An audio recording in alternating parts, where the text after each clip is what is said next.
சுவாமி நல்ல தரிசனம் பண்ணிக்கோங்க. மயில் வாகனத்தை பின்னாடி சமுத்திரத்தை தரிசனத்தை பண்ணிக்கோங்க. குஹா குஹா குஹா குஹா அழகாக கவனிக்குது பாருங்க.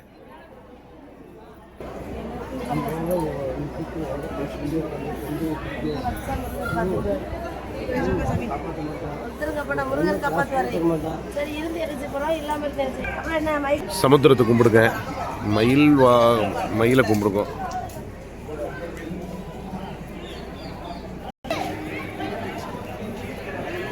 மேற்கு வாசலை கும்பிடுங்க.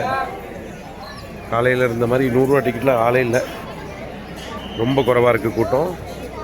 நல்லா பிரார்த்தனை பண்ணிக்கோங்க. மறக்காமல் சேனலை சப்ஸ்கிரைப் பண்ணிக்கோங்க. சாயந்தர நேரம் இப்போ மணி 6:30 மணி ஆகுது.